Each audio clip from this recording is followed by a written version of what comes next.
بسم الله الرحمن الرحيم سورة الكهف مكية سورة الكهف ያው መካ የወረደች ናት ረዘም ያለች ሱራ ናት 110 አያቶች አሏት ከዚህ ከጨረስናት ከአል ኢስራ በአንድ አያት ትቀንሳለች ማለት ነው እና ሱረቱል ከህፍም እንደተለመደው መክያ እንደመሆኗ በዛው በአቂዳ ዙሪያ ላይ ነው ትኩረቷ ይሄንን የአቂዳ ተልእኮዋን ለማሳካት የተለያዩ ቀሶሶችንና ምሳሌዎችን ትጠቀማለች ሶስት ብርቅዬ የሆኑ አጫጭር ቂሷዎችን ታቀርብልናለች ሌላ ቦታ ደግሞ አልመጡም ሁላቸውም አንደኛ ያው ስሟ የተጠራበት የከህፍ ጉዳይ አስሐቡል ከህፍ የሚባሉት ወጣቶች ምን እንዲያጋጠማቸውና ለችግራቸው ምን አይነት እርምጃ እንደወሰዱ አላህ ምን አይነት ድጋፍ እንደሰጣቸው የምትገልጽበት በመሆኑ ስሙ ራሱ ሱረቱል ከህፍ ተብሏል ማለት ነው ሁለተኛ የነብዩላህ ሙሳ ቂሷ ኸዲር ጋራ ማለት ነው ነብዩላህ ሙሳ ታላቁ ነብይ እንደ ተማሪ ኸዲር እንዳስተማሪ ሆነው በተወሰነ ቆይታ ባደረጉ ጊዜ በመሐከላቸው የነበረው ውዝግብና የተከሰተውን ሁኔታ ታስደሳለች ማለት ነው ሶስተኛ የዙልቀርነይን ቂሷ መጨረሻው አካባቢ ማለት ነው የሰአሉነከ አን ዙልቀርነይን የሚለው በአንድ ወቅት አላህ Subhanahu Wa Ta'ala አላህ ያደለውና የባረከው ትልቅ ባለስልጣን ተፈጥሮ ነበር እና ይሄ ባለስልጣን ዲንንም ዱንያንም አላህ አሟልቶ ሰጥቶታል ማለት ነው ዓለምን ዳር እስተ ዳር ተምስራቅ እስተ ምዕራብ ተደቡብ እስከ ሰሜን ሙሉ በሙሉ የገዛ ከሚባሉ ባለስልጣናቶች አንዱ ነው ይሄ ሰውዬ ማለት ነው ነብይ አይደለም ሙወፈቅ ነው እና ይሄ ሰውዬ እንዴት እንደነበረ ዓለምን በማዋሃር ላይ ያደረገው ዘመቻና እንቅስቃሴ ውጤቱና ስምረቱን ያሳየናል ማለት ነው እነዚህ ቂሷዎች በውስጧ ይገኛሉ ሶስት ደግሞ ልዩ የሆኑ ምሳሌዎችን ታቀርባለች እንደዛው አንደኛ ወድሪብ ለሁም መሰለ الحياة الدنيا የሚለው የዱንያን ክስተትና አጀማመር ሂደትና ፍጻሜዋን ይገልጣል አላህ ዱንያ ግዚያዊ ብልጭልጭ ነገር ናት አታላይ የሆነች ሀገር ናት እሷን ላወቀባት ለቋሚው ዓለም ትልቅ ስንቅ ትሰጣለች ካላወቁባት ደግሞ የጥፋት ምንጭ ናት በማለት ስለሷ ይገልጽልናል ማለት ነው ሁለተኛ ሁለት ግለሰቦች ሀብታምና ደሃ የነበሩ በመሐከላቸው ያደርጉት የነበረው ፉክክርና ውድድር ምን እንደነበረ አንደኛው በሀብቱ ጠግቦና ኮርቶ እኔን ማን ያክል እያለ የሚደነፋ የነበረ ሌላኛው ደግሞ በድህነቱ ሳይበሳጭ ጌታ የሰጠውን ነገር የዕለት ተዕለት ቁርሱን እያገኘ ጌታውን እየተገዛ በኢማኑ የሚኮራ ጎበዝ ነበረ ማለት ነው የዛን ቂሷ ሌላው ደግሞ ኢብሊስ ለዒን የሸሩ ሁሉ ምንጭ ሆነው ኢብሊስ በአደም በመፈጠራቸው የተሰማውን ቅሬታና የፈጸመውን ችግር ባጭሩ ትጠቅሳለች ማለት ነው እና አበይት ነጥቦቿ እነዚህ እንግዲህ 6 ነገሮች ይሆናሉ እነዚህ ሁሉ በአጠቃላይ ተጠቃለው ስለ አቂዳ ስለ አህለል ሐቅና ስለ አህለል ባጢል ግንኙነትና ፍጭት ተጥንት ጀምሮ በተለያየ መልኩ ምን እንደሚመስል ታሳየናለች ማለት ነው ኢማን የተቀበሉ ሰዎች በዱንያ የተለያየ ፈተናና እንቅፋት ቢያጋጥማቸውም በመጨረሻ ሂዶ ስምረትና እድልን ያንተ እንደሚያገኙ በባጢል ላይ የተንቀባረሩ ደግሞ ለጊዜው እንኳን ተሳካልን ቢመስላቸውም በመጨረሻ አወዳደቃቸው እንደሚከፉ ታሳየናለች ማለት ነው እና መግቢያው ላይ እንደተለመደው ስለ ቁርአን ያስታውሰናል ቁርአን እንግዲህ ተራ ነገር እንዳላደለና አላህ ከሰጠው ሁሉ ኒዕማ የበለጠና የተመረጠ መሆኑን በአጭሩ ቁርአን ራሱን በራሱ ያስተዋውቃል ያለፈው ሱራ ላይ ቁል ኢን اجتمعت الانس والجن على اية بمثل هذا القرآن لا يأتون بمثله በማለት እንደገለጸውና መጨረሻም ላይ ወቢልሐቅ አንዘልናሁ ወቢልሐቅ ነዘል እንዳለው ይህችም መግቢያዋ ስለ ቁርአን ይሆናል ማለት ነው አልহামዱሊላህ الذي انزل على عبده الكتاب ولم يجعل له عوجا አላህ Subhanahu Wa Ta'ala ምስጋና ይድረሰው እሱ ብዙ ኒዕማ ነው ለሰው ልጆች አበረከተው በተለይም በባሪያው በባለሟሉ በመሐመድ ላይ ልዩን ኪታብ ያወረደ የሆነ ጌታ እጅግ ሊመሰገን ይገባዋል ያን ኪታብ ደግሞ ቀይም አድርጎ ሙስተቂም ቀጥ አድርጎ ወደ ግራ ወደ ቀኝ ሳይጣመምና ሳይዛመም ሚዛን ሆኖ ለሰው ልጆች ፍትህን የሚሰጥ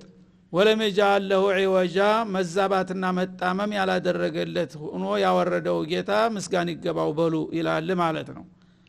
እና ትልቅ ኒዕማ ነው እንግዲህ ዳረል አኺራን የሚያስተዋውቅ ስለሆነ በዚህ መልክ እንግዲህ አላህ Subhanahu Wa Ta'ala ራሱን በራሱ ያመሰግናል በቅድሚያ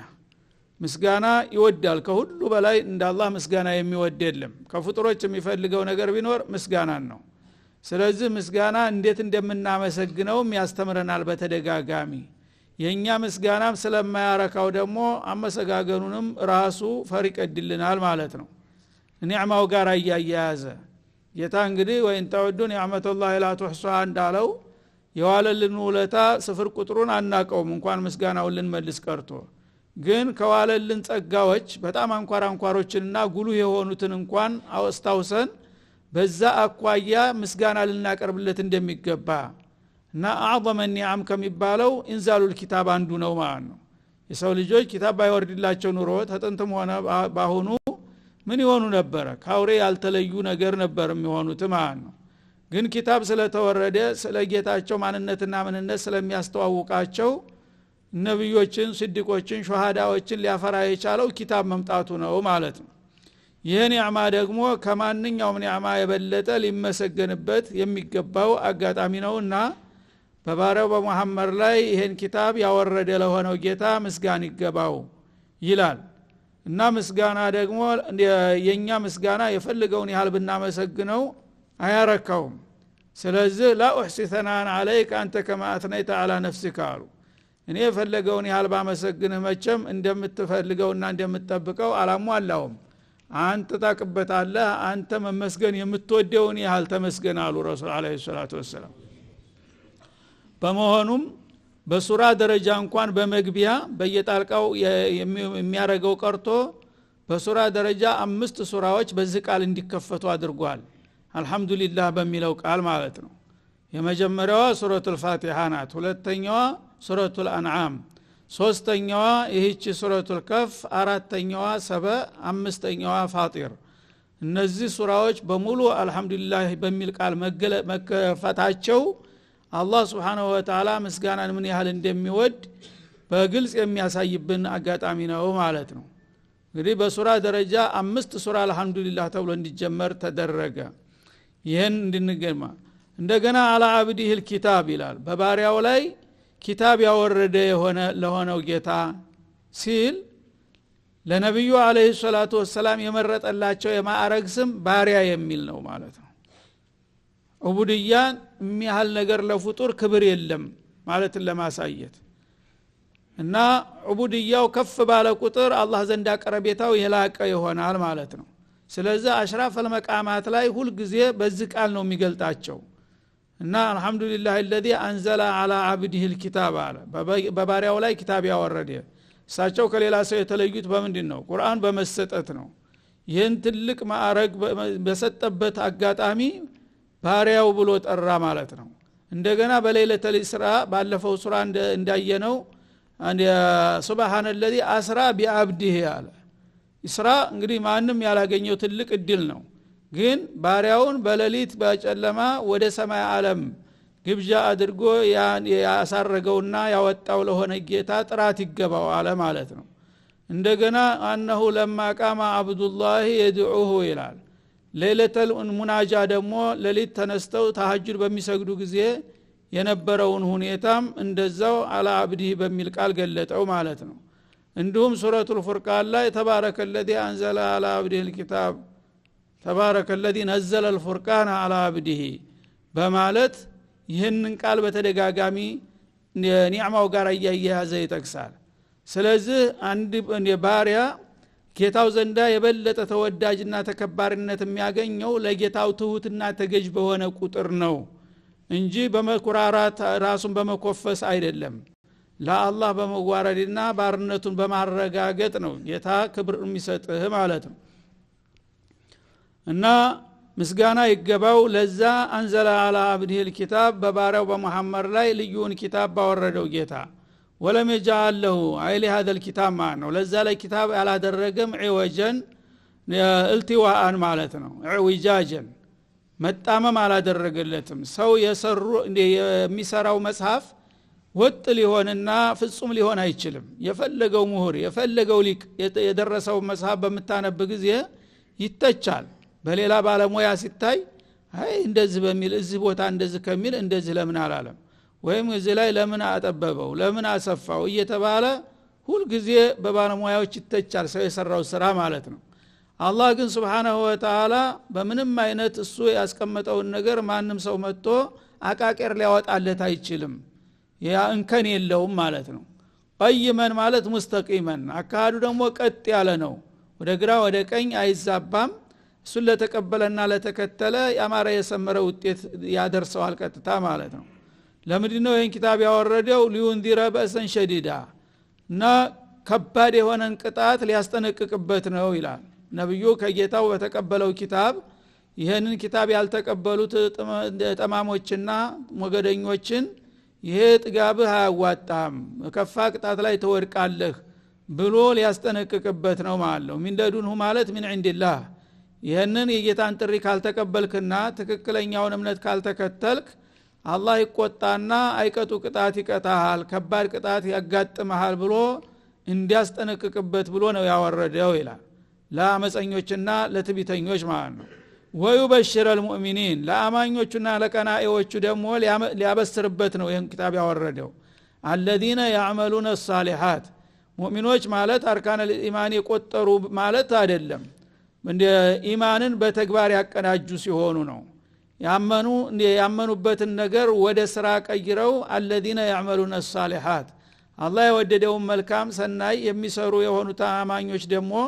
አንተ ይሄንን እምነት ተቀበለ በሱ መሰረት ህይወትክን ተመራህ አላህ ዘላለም የሆነ ጀነትን ይሰጣል ብለው እንዳበስሩበት ነው ያወረደው ይላል አነ ለሁም አጅረን ሐሰና በዚህ በኢማናቸውና በመልካም ስራቸው አንፃር አላህ እጅግ ያማረና የተዋበ ምንዳ እንደደገሰላቸው ሊያበስራቸው ላከላቸው ይላል ማለት ነው ስለዚህ እንግዲህ የነብይ ተልኮ ኢንዛርና ተብሺር ነው የተከተለውና የተቀበለውን ከጌታ የሚሰጠውን ወረታና ሽልማት ማሳወቅና ማበሰር ያቀን ያስተባበለና የተቃወመውን ደግሞ በዚህ በተቃውመው የጌታን ቁጣ አትርፎ ለቅጣት እንደሚጋለጥ ማስጠንቀቅ ለዚህ ዓላማ ሲባል ይሄን ኪታብ ያወረደ ጌታ ምስጋና ይገባው ይላል ማኪቲነ ፊህ አበዳ እና ይሄንን አጅረን ሐሰነን አማኞች በሚያገኙ ጊዜ በኢማንና በመልካም ስራቸው በዛ ባገኙት ወረታ ምን ያህል ነው የሚጠቀሙት እና እንደ ዱንያ 20 አመት 30 አመት 40 60 አመት ብቻ ነው የሚጠቀሙት ባገኙት ሽልማት ላ ማኪቲነ ፊህ አበዳ ዘላለም ኗሪ ዘውታሪ ሆነው ይቀጥላሉ አንድ ጊዜ የቁርአንን ጥሪ ሰምቶ በእምነት ተቀብሎ ያን ነገር በስራ ላይ ያዋለ ሰው በዛ የሚያገኘው ወረታና ሽልማት የዘላለም ጽድቅና እድልን ያወርሰዋል ጀነተ ነዒም ለሱ ይሆናል ማለት ነው ወንذر الذين قالوا اتخذ الله ولدا በተለይም ደግሞ እነዚያን አላህ ልጅ ይዟል የሚሉትን ባለጌዎች ሊያስጠነቅቅ ነው ያወረደው አላዋቂዎች እንግዲህ በተለያየ መልኩ አላህን እንደራሳቸው በመገመት ልጅ አለው እያሉ የሚዘልፉና የሚሳደቡ አሉ እነዚህ አይነት ባለጌዎች አትሳሳቱ ጌታ እንደናንተ ደካማ አይደለም መተኪያ አይፈልግም እሱ መጀመሪያም አልተወለደም ማንንም አልወለደም ብሎ እንዲያስጠነቅቃቸው ነው ያወረነው ለሚልድ ወለም ይውለድ ወለም የኩን له ኩፉወን አሐድ እንዳለው ማለት ነው እና የተخذ الله ወለደን የሚለው ነገር በጃሂልያው ዓለም በጣም የተንሰራፋ አመለካከት ነበረ ሁሉም በየበኩላቸው ይሉታል ሙሽሪኩል አረብም አልመላእክቱ በናቱላህ ይላሉ እነ ጅብሪል እነ ሚካኤል የአላህ ሴት ልጆች ናቸው ብለው ነበር የሚያምኑት ማለት ነው እንደገና አህለል ኪታብ ተብየዎቹም እነሱን ማስተማር ሲገባቸው እንደገና እነሱም አልመሲሁ ኢብኑላህ ማለት ጀመሩ ማለት ነው ከዛ በፊት የነበሩትም ይሁዶችም ዑዘይሩን ኢብኑላህ አሉ ምንም የተረፈ የለም ማለት ነው በመድር ላይ እንግዲህ ይሻላሉ የሚባሉ እነዚህ ነበሩ ሌላው ጭራሽ ጌታ የለም የሚለው ነው ደግሞ የባሰው ስለዚህ እነዛን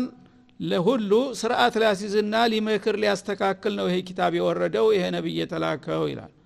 ማለሁም ቢሂ ሚን ዒልም እነዚህ ሁሉ መሃይማን ጌታ እንደማንኛውም ተራ ፍጡር አድርገው ልጅና ወላጅ አለው የሚሉት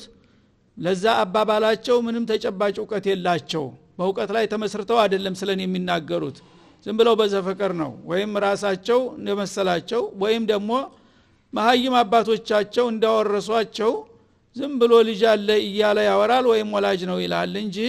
ስለዚህ ጉዳይ ምንም አይነት ማረጋገጫ የላቸውም ማንኛውም ሰው ቢሳሳት ትንሽ ምክንያት ካለው ያ ምክንያት እንደ ዑዝር ሊቆጠርለት ይችላል ማለት ነው ይሄ ግን ስለ አላህ Subhanahu Wa Ta'ala ማንነትና ምንነት ማን ነው መናገር ያለበት ራሱ ነው መናገር ያለበት ምክንያቱም እሱ ማንንም አያውቅም እሱ ስለሱ ማንንም እሱ ታልተናገረ በስተቀር አላህ ደግሞ በግልጥ ቋንቋ ነው የተናገረው ለሚተخذ ወለደን ወለም يكن له شريك في الملك እያለ ነው ለሚልድ ወለም ይውለድ ወለም يكن له كفوا احد እያለ ነው እኔ ባለቤቱ ስለማንነቴ እየነገርኳቸው እኔን ትተው እንደገና ምንም የማያውቁ ማህይሞችን መንጫ አድርገው በውሸት ላይ ተመስርተው ስለኔ የሚናገሩና የሚዘላብዱ አሉ እነዚህ ሰዎች ስርዓት ያዙ እናንተ ስለ ጌታ ምን መረጃ ኑሯችሁ ነው ይሄን የምትናገሩት ብሎ ሊነግራቸውና ሊያርማቸው ነው የላኩት ይላል ማለሁም ቢሂ ሚን ዒልሚን ጌታ ልጅ አለው ወይም ወላጅ አለው ለሚለው አነጋገራቸው ምንም ዕውቀት የላቸው ወላ ሊአባኢሂም ታባቶቻችን ወርሰነው ነው ካሉም ደግሞ አባቶቻቸውም ዕውቀት የላቸውም ያው የማህይም ልጅ ማህይም ነው አባትህስ ቢሆን ዝም ብሎ ተነስቶ ተናገረ እንጂ ታባት የተወረሰው ሸት እውነት ይሆናል አሉ እንዴ አባት ያለው ሁሉ እውነት አይሆንም እኮ ዋናው ነገር ምንጩ መረጃው ነው አንድ ነገር እውነት የሚያደርገው እንጂ ከአባት ወይም ከአያት መወረሱ አይደለም እውነት የሚያደርገው ማለት ነው ከቡረት ከሊመተን ተخرج من افواههم እነዛ አላዋቂዎች ስለ ጌታ ባፋቸው የሚናገሩት ቃል እጅግ የከበደና ያስቀየመ ሆነ ይላል ጌታን የሚያህል ነገር እንግዲህ በእነሱ አቅም እንደው ዝም ብሎ ተነስቶ ልጅ አለው ወላጅ አለው ብሎ መናገራቸው እነሱ እንደ ቀላል ነው ያዩት አላወቁምና እንዲያውም ያከበርን መስሏቸው በዛ አጅር እንደሚያገኙ ነው የሚቆጥሩት እኔ ግን የምቆጥረው ይሄ በዚህ መልክ ስለኔ የሚነገረው ቃል በጣም አይከብዱ የከበደ ቃል ነው አስቀያሚ ቃል ነው ታፋቸው የሚወጣው ቃል እጅግ አጸያፊ ቁሻሻ ቃል ነው ይላል እንየቁሉነ ኢላ ከዚባ እና በዚህ ዙሪያ የሚናገሩት ነገር ካለ ውሸት እንጂ ሌላ ሊሆን አይችልም በአጠቃላይ የለየለት ውሸት ነው በማለት ነቀፈው ማለት ነው እና እንግዲህ አላህ Subhanahu Wa Ta'ala በጃሂልያው ዓለም ሰዎች ራሳቸውን መሰለን ብለው ተፈላስፈው የሚናገሩት እንዲሁም ደግሞ ከቀደምት አባቶቻችን ወርሰነዋል የሚሉትም ነገር ሁሉም ተጨባጭ መረጃ እስከሌለው ድረስ የለየለት ውሸት ነው ከዚህ ከውሸታችሁ ወጣችሁ በነብዩ በኩል የተሰጣችሁን መረጃ ተቀብላችሁ እኔን ሊነግራችሁና ሊያስተዋውቃችሁ የሚችለውን ተወካይን ራሴ ልኬላችኋለሁ ኪታቡንም አውርጀላችኋለሁ ከዚህ ውጭ ሄዳችሁ ግን በዘፈቀር ዝም ብላችሁ ብትናገሩ ያው የለየለት ውሸትን ተመጠፍጠፍ በስተቀር ሌላ ሊሆን አይችልም በማለት አስጠነቀቀ ማለት ነው እና በዚህ መልክ እንግዲህ ዋናው ሶስት ነገሮችን ማለት ነው አንደኛ ጌታ የለም የሚሉ ጭራሽ የለየላቸው ከሃዲዎች ስለነበሩ ጌታ እንዳለ ሁለተኛ ጌታ መኖሩን ተቀብለው ደግሞ ልጅ አለው ወላጅ አለው እያሉ የሚዘላብዱ ስለነበሩ እሱ ወላጅ ተወላጅ እንደማያስፈልገው ሶስተኛ ደግሞ ስለ አላህ እሱ ራሱ ወይም መለክተኛው እንጂ ማንም ሰው ተነስቶ በዘፈቀር መናገር እንደሌለበት ይሄንን እንዲነግርና እንዲያስተምር ነው የላኩት ይላል በዚህ መልክ እንግዲህ እንቅስቃሴ ተጀመረ ያነ እነዚህን እንግዲህ ጥያቄዎች እያነሱ ነብዩ አለይሂ ሰላቱ ወሰለም በሚያስረዱበት ጊዜ እነሱ ደማቸው ፈላ የለመዱት ነገር ስለተነካባቸው ማለት ነው ሰፈህተል አባ ወሰበብተል አሊሃ ይላቸው ነበር እና አምላኮቻችንን ዘለፍካቸው አባቶቻችንን አዋረድካቸው ይሉ ነበር አንተ ራስህን አዋቂ አድርገህ የኛ ነገር በቃ በሙሉ አይጥምህም እያሉ ይወራከቡ ነበር ማለት ነው ያነ እንግዲህ ነብዩ አለይሂ ሰላቱ ወሰለም ይሄን ነገር ሲነግሯቸውና ሲያስተምሯቸው በቀላሉ ይቀበሉኛል የሚል ተስፋ ነበራቸው ግን እንደጠበቁት አልሆነም አብዛኛዎቹ በተለይ ከበርቴዎችና ባለስልጣኖቹ እየተሳደቡና እየዘለፉ እንዳውም የተለያዩ ጥቃት መሰንዘር ጀመሩ ማለት ነው ያኔ ይሄን የመሰለ ድል መጥቶላቸው ባለመቀበልና ባለመጠቀማቸው በጣም አዘን ይሰማቸው ነበር ያነ ምን አለ አላህ ፈላ አለከ ባኺዑ ነፍሰከ ሰውዬ አለ አንተ ምናልባት ነፍስህን የጠላህ ትመስላለህ ነፍስህን አደጋ ላይ ልትጥል እየቃጣህ ነው አላቸው አላ አታሪህም እነዚህ መናጢ ሰዎች ያንተን ጥሪ ባለመቀበላቸውና ጀርባ በመስጠታቸው እነሱን ተከትለህ በማባበልና ወደ እምነቱ እንዲመጡ በመጣር እንቢ ሲሉህም ደግሞ በዛ ነገር በማዘንና በመቆጨት ራስክንና ጤንነትክን አደጋ ላይ እንዳትጥል ተጠንቀቅ አላቸው ኢለም ይኡሚኑ بهذا الحديث አሰፋ በዚህ አዲስ ባንተ ላይ በተወረደው መርሆ መመሪያ እነሱ ስላላመኑ አንተ በብስጭትና በቁልጭት ራስክን አደጋ ላይ እንዳትጥል አላቸው ይሄም እንግዲህ ነብዩን አለይሂ ሰላቱ ወሰለም በእነዚህ በጥላቶቻቸው ላይ ተናደው የታባታቸው አላህ ያጥፋቸው በማለት ፈንታ ምን ያህል ለሰው ልጆች ይጨነቁ እንደነበረ ነው የሚያሳየው ማለት ነው እና እነዛ ጥላቶቻቸው በየቀኑ ስድብ ነው በየቀኑ ዘለፋ ነው እንደ ሲልም ደግሞ ጥቃት በአማኞቹ ላይ ይቀጠቅጧቸዋል ያ ሁሉ መከራ ሲያወርዱባቸው ነብዩ ለምን እኛን አጠቁን ብለው አይበሳጩም ማለት ነው እነዚህ ሰዎች አለመታደላቸው ያሳዝናቸው ነበር በቃ ነገሌ እኮ ከጀሃነም ገቡ ማለት ነው እኔ መጥቼ በእኔ ምክንያት የሁሉ ህዝብ እንግዲህ ለዚህ ጥፋት ተጋለጠ እያሉ ያዝኑ ነበር ማለት ነው ምን ባረግ ይሻለኛል ይጨነቃሉ እሱ ያለው መልእክት አድርስ ነው መልእክቱን ታደረስክ በኋላ ምንም ያገባ ነገር የለም እሳቸው ግን መልእክት ማድረስ ብቻ ሳይሆን የማሳመን ኃላፊነት እንደተጣለባቸው አርገው ይሰሙ ነበር ለህዝብ ተመጨነቃቸው ብዛት ሐሪሱን አለይኩም ቢልሙእሚኒን ማአንቱም እንዳለው ማለት ነው ነግደልሽ አይደሉም ነግሬ ያለው እኔ ብትፈልግ ተቀበል ባትፈልግ በሚል መልክ ሳይሆን እንዴት አድርጌ ነው እነዚህ ሰዎች ሐቁን እንዲቀበሉና እንዲወጡ ማድረግ ያለብኝ እያሉ በመጨነቅና በማዘን እንቅልፍ ያጡ ነበር ያ ሲሆን ደግሞ አንድ ሰው ታቅሙ በላይ ሐሳብና ጭንቀት ሲሸከም ምን ይሆናል በጤንነቱ ላይ ተጽዕኖ ያረግበታል ማለት ነው ያ ነገር ደግሞ ሳታቀው ለሰው ስትጨነቅ ራስክን አደጋ ላይ ይመጣል እንዳይመጣ ብሎ አስጠነቀቃቸው አላህ Subhanahu Wa Ta'ala ይሄ እንግዲህ መከልከሉ ለሳቸው ጥቅም ሲል ነው ማለት ነው እንዳይጨነቁ እንዳያዝኑ የሚያደርገው ምክንያቱም በማይገባ ሐዘን ውስጥ ገብተው እየተበሳጩ እየተቆላጩ ራሳቸው ጤንነታቸው አደጋ ላይ እንዲወድቅ አይፈልግም መጠበቅ አለበትና መልእክተኛውን ማለት ነው ግን በጃዙር ምስጋና ነው ውዳሴ ነው ለነብዩ ይሄ ራሱ ማለት ነው ለምን ከተጣለብ የሐላፊነት በላይ ነው እየሰራህ ያለ ማለቱን ያመለክታል ማለት ነው እኔ ያልኩ መልእክት ነገር ነው እንጂ ማን ነው ተጨነቅ ያለ ለሱ ጣር ያለ ማን ነው ለምን ነው አንተ ሰው እየተሚገባው በላይ እንደዚህ ብሎ እንግዲህ ነብዩ አለይሂ ሰላቱ ሰላም ሐላፊነታቸውን ከመወጣት አልፈው ከዛ በላይ እንግዲህ ያልተጠበቀባቸውን ሁሉ ለህዝብ የሚጠቅም ነገር እንዴት ይጥሩ እንደነበረ ያሳያል አላህም ደግሞ ያን ነገር አታድርግ ብሎ በመከልከል ቃል ሳይሆን ምክንያታዊ በሆነ መልክ አመጣው ይሄን ነገር ብታደርገው አይከፋም ነበር ለወገን መጨነቅ ያለ ነው ግን አንተን እኮ እንዳትጎዳ ያሰጋል አላቸው ይሄ ማለት ምንድነው በጣም ደግ ሰው ነህ ለነዚህ መጥፎ እየወረወሩብህ አንተን እያዋረዱ እየዘለፉ እየነቀፉ አንተ ግን ለነሱ ትጨነቅላቸዋለህ ምን አይነት ጥሩ ሰው ነህ ማለትን ያመለክታል ማለት ነው እና ጃአልና ማዓለ الارض زينة لها لنبلوهم ايهم احسن عملا ለማንኛውም እንግዲህ እነዚህ ሰዎች ይቺ ለመድዋት ግዚያዊ ህይወታቸው ትልቅ ነገር መስላቸው ነው እንደዚህ ችግር የሚፈጥሩት ማለት ነው ያቺ አንድ ሰሞን ስልጣን ሀብት መከበር ትልቅ ነገር ሆናባቸው ይሄ ሰው እየተቀባይነት ካገኘ እኛን ይጋፋናል እኛን ማዕረጋችንን ይቀማናል በሚል ስጋት ነው የሚተናኮላቸውና የሚያስተባብሏቸው ይሄ ደግሞ ዱንያ አላወቁም እንጂ ዝግባ የሚባል ነገር አይደለም ውዳቂ ነገር ነው ለማለት አላህ Subhanahu Wa Ta'ala ምን አለ ኢና ጃአልና ማዓለ الارض እኛ በመድር ላይ ያለን ነገር ሁሉ ዚነተ ለሃ ለመሬት ውበት ጌጥ እንዲሆናት ነው አንድ ሰሞን ብልጭልጭ አርገን የፈጠር ነው ይላል እንግዲህ በመሬት ላይ ያለ ነገር እንስሳቱም እጽዋቱም አዝሬቱም ማዕዲኑም ሁሉም ነገር በአጠቃላይ የመሬት ማሟያ ነው ለመሬት እንግዲህ ጥቅምና ውበት ይሰጠዋል ማለት ነው እና አንድ ሰሞን ተብለልጫ አጊጣ ተዛ በኋላ የምትሰበር ገልናት ማለት ነው ይሄን ያደረግነው ሊነብሉሁም አዩሁም አህሰኑ አመላ በዚህ በመድር ላይ የሚገኙትን ፍጡሮች የተለያዩ ጥቅማ ጥቅሞችንና ብልጭልጭ አታላይ ነገሮችን በመሬት ላይ አስፈረንላቸው ያችን ነገር እንግዲህ ግዚያዊ መጠቀሚያ መሆኑን አውቀው በዛች የዕለታዊ ስንቅ አድርገው